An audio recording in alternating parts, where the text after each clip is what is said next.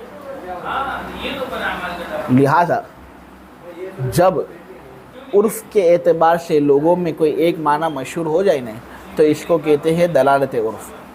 دلالت عرف کی وجہ سے حقیقت کو چھوڑ دیا جاتا ہے، حقیقت کو ترک کر دیا جاتا ہے۔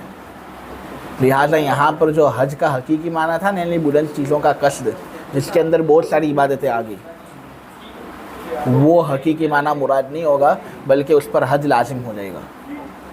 اب اس کے لیے ضروری ہے کہ منت پوری کرنے کے لیے وہ حج کرے، وہ حج جس کے اندر احرام ہوتا ہے، جس کے اندر طواف ہوتا ہے، جس کے اندر عرفات جانا ہوتا ہے، جس کے اندر مزدلفہ جانا ہوتا ہے، جس کے اندر مینا جانا ہوتا ہے، افعال معلومہ والا حج اس پر لازم ہو جائے گا۔ ٹھیک ہے، تو یہ دلالت عرف کی وجہ سے ترک حقیقت ہوا۔ اب دیکھو تم غور کرو گے نا تو یہاں پر جو ترک حقیقت ہوا ہے اس کی وجہ سے مجاز کا ٹھکانہ متعین نہیں ہوا، بلکہ یہاں پر حقیقت قاصرہ کو مراد لیا گیا ہے۔ حج کا معنی ہوتا تھا بلند چیز کا قصد کرنا، اس کے اندر بہت سی چیزیں آتی تھیں، اس میں سے ایک چیز حج تھی۔ بہت سی چیزوں کو چھوڑ کر ہم نے حج والا معنی مراد لیا، یعنی معنی عموم کے اندر ہم نے تخصیص کی، معنی عام ختم کر کے ہم نے بعض افراد کے لیے حکم کو خاص کیا، تو یہ حقیقت قاصرہ ہے۔ تو دیکھو یہاں پر حقیقت قاصرہ کو مراد دیا گیا۔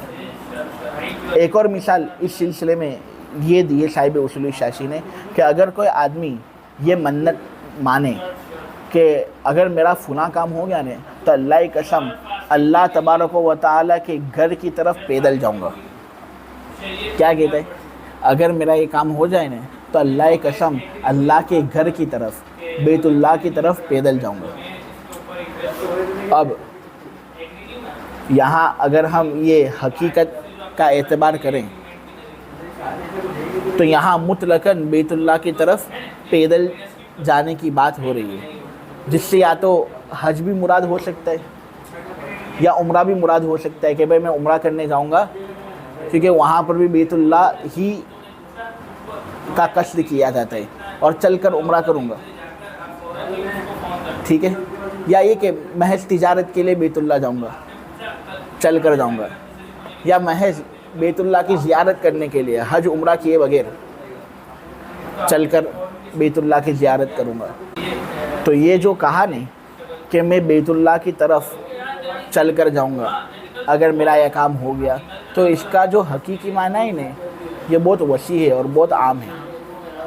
کسی بھی غرض کے لیے بیت اللہ کی طرف چل کر جانا اس کے اندر آ جاتا ہے، ہاں بیت اللہ کی طرف چل کر وہ جائے زیارت کرنے کے لیے، بیت اللہ کی طرف چل کر وہ جائے تجارت کے لیے، بیت اللہ کی طرف چل کر وہ جائے عمرہ کرنے کے لیے، یا پھر بیت اللہ کی طرف چل کر وہ جائے حج کرنے کے لیے۔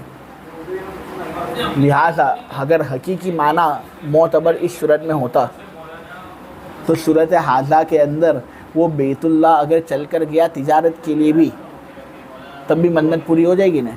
اگر وہ بیت اللہ کی طرف چل کر گیا عمرہ کرنے کے لیے یا بیت اللہ کی طرف چل کر گیا زیارت کے لیے، کسی بھی طرح وہ بیت اللہ کی طرف چل کر چلا گیا تو اس کی منت پوری ہو گئی یا نہیں، اگر حقیقی معنی معتبر ہوتا تو۔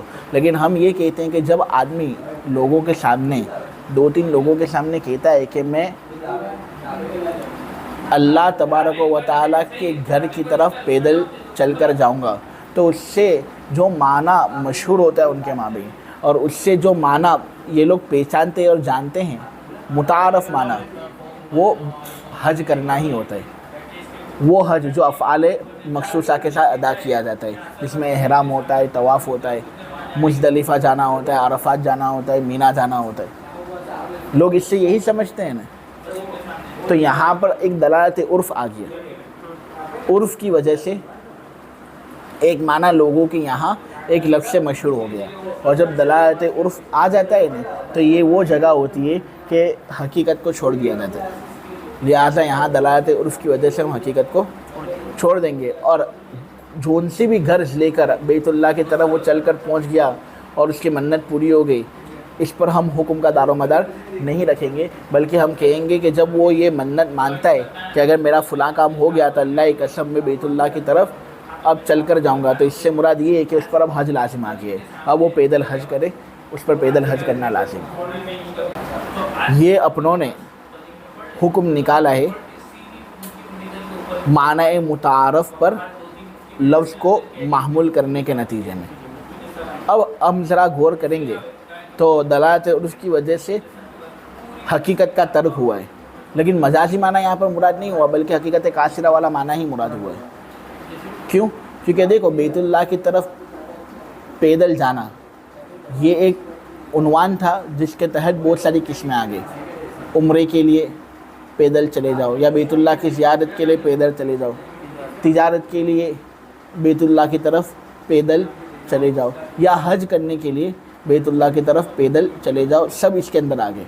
ان میں سے اپنوں نے اکثر قسموں کو باہر نکالا اور ایک خاص قسم پر اپنوں نے اس لفظ کو فٹ کیا, اور وہ پیدل بیت اللہ کا حج کرنا ہے. لہٰذا اگر کوئی آدمی اس طرح منت مانتا ہے کہ اللہ کی قسم اگر میرا یہ کام ہو گیا تو میں بیت اللہ کی طرف پیدل جاؤں گا, تو اس سے مراد پیدل بیت اللہ کا حج کرنا ہے. ٹھیک ہے, آخری مثال دے دے اور سبق سمیٹ لے. دیکھو صاحب اصول شاشی نے یہ بات کہی ہے کہ اگر کوئی آدمی یہ منت مانتا ہے کہ کعبہ کے حتیم پر اپنا کپڑا ماروں گا, کوئی آدمی اگر یہ منت مانتا ہے کہ کعبے کے حتیم پر اپنا کپڑا ماروں گا, تو اس طرح کا لفظ استعمال کرنے سے بھی اس پر حج لازم ہو جائے گا. سب سے پہلے حتیم کس کو کہتے ہیں یہ ذرا سمجھو. حتیم کعبے کی برابر میں خالی پڑا ہوا وہ حصہ ہے جو میزاب رحمت کے برابر میں. حتیم کعبے کی برابر میں خالی پڑا ہوا وہ حصہ ہے جو میزاب رحمت کے برابر میں. حتیم کعبے کی برابر میں خالی پڑا ہوا وہ حصہ ہے جو میزاب رحمت کے برابر میں. صاحب اصول شاشی کہتے ہیں کہ ایک آدمی نے یہ منت مانی کہ اگر میرا یہ کام ہو گیا نا تو اللہ کی قسم حتیم کعبہ کے پاس جاؤں گا اور وہاں پر اپنا کپڑا ماروں گا. اب دیکھو یہاں اگر حقیقی معنی کو ہم مد نظر رکھیں تو اس کا تقاضا یہ ہے کہ کسی بھی طریقے سے اگر اس نے حتیم کعبہ کے اوپر اپنا کپڑا مار لیا نا تو اس کی منت پوری ہوگی. اب حج کرنے کے لیے گیا ہو یا حج کرنے کے لیے نہ گیا ہو, عمرہ کرنے کے لیے گیا ہو اپنا کپڑا حتیم کعبہ پر مار لیا, یا تجارت کے لیے گیا ہو وہاں, زیارت کے لیے گیا ہو, کوئی بھی مقصد ہو, اپنا کپڑا حتیم کعبہ پر مار لیا تو منت پوری ہو جانی چاہیے. حقیقی لفظ اور حقیقی معنی کا تقاضا یہ ہے. لیکن صاحب اصول شاشی کہتے ہیں کہ ان کے زمانے کے اندر عرف یہ تھا کہ جب کوئی اس طرح کا لفظ استعمال کرتا نا تو لوگ اس سے بیت اللہ کا حج ہی سمجھتے. جب ایسا لفظ کوئی استعمال کرتا نا تو لوگ بیت اللہ کا حج ہی اس وقت سمجھتے تھے. یہ ایک ایسا معنی تھا جو لوگوں کے یہاں معروف و مشہور تھا کہ جب آدمی یہ کہتا ہے کہ میں کعبے کے حتیم کے پاس جاؤں گا اور وہاں پر اپنا کپڑا ماروں گا تو وہ دراصل یہ کہنا چاہتا ہے کہ میں بیت اللہ کا حج کروں گا, طواف کروں گا, احرام باندھوں گا, عرفات جاؤں گا, مزدلفہ جاؤں گا, مینا جاؤں گا وغیرہ وغیرہ, یہ مراد لیتا ہے. لہٰذا یہاں پر عرف کے اعتبار سے ایک معنی لوگوں کے یہاں مشہور ہو گیا تو یہ دلالت عرف ہے.